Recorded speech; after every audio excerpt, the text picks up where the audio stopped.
क्या आप जानते हैं कि जूते पहनने की शुरुआत कैसे हुई? कहते हैं बहुत समय पहले एक ऐसे राजा थे जिन्हें अपने पैरों पर धूल बिल्कुल पसंद नहीं थी। लेकिन एक छोटी सी समस्या को हल करने के लिए उन्होंने ऐसा आदेश दिया जिससे पूरे राज्य में हंगामा मच गया। आखिर एक साधारण चर्मकार ने ऐसा उपाय बताया जिसने इतिहास बदल दिया। आइए सुनते हैं ये रोचक कहानी। बहुत समय पहले की बात है। एक राज्य में पृथ्वी सिंह नाम के राजा राज करते थे। उनके मंत्री का नाम सुबोध चंद्र था। एक दिन राजा ने अपने मंत्री से कहा कि वो राज्य का हाल देखने के लिए बाहर घूमने जाना चाहते हैं। राजा और मंत्री दोनों घोड़े पर बैठकर राज्य की गलियों और रास्तों से गुजरने लगे। थोड़ी देर बाद जब राजा वापस महल पहुंचे तो उन्होंने देखा कि उनके पैरों पर बहुत धूल लग गई है। राजा को ये बिल्कुल अच्छा नहीं लगा। वे गुस्से में मंत्री से बोले, मंत्री जी, हमारे पैरों में इतनी धूल क्यों लग गई? राजा का आदेश सुनकर मंत्री घबरा गए, लेकिन राजा की आज्ञा मानना जरूरी था, इसलिए उन्होंने तुरंत उपाय ढूंढना शुरू किया। सबसे पहले मंत्री ने पूरे राज्य में जगह जगह झाड़ू लगवाने का आदेश दिया। सैनिक और कर्मचारी सड़कों और गलियों में झाड़ू लगाने लगे, लेकिन इससे धूल खत्म होने की बजाय और ज्यादा उड़ने लगी।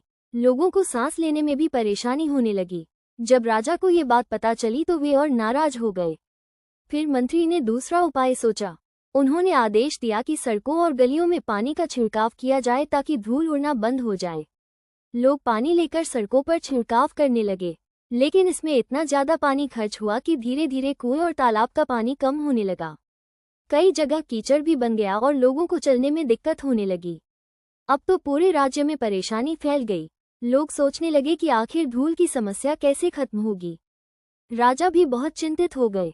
उन्होंने फिर से अपने मंत्रियों और विद्वानों की सभा बुलाई और कहा, कोई ऐसा उपाय बताओ जिससे हमारे राज्य में धूल बिल्कुल खत्म हो जाए। काफी देर सोचने के बाद किसी ने सलाह दी कि महाराज, अगर पूरे राज्य की जमीन पर चमड़ा बिछा दिया जाए तो धूल बिल्कुल नहीं उड़ेगी।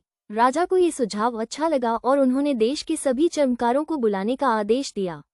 जब चर्मकार महल में आए तो उन्हें बताया गया कि पूरे राज्य की जमीन पर चमड़ा बिछाना है। ये सुनकर वे सब हैरान रह गए। उन्होंने कहा, महाराज, हमारे पास इतना चमड़ा नहीं है कि हम पूरे राज्य की धरती को ढक सके।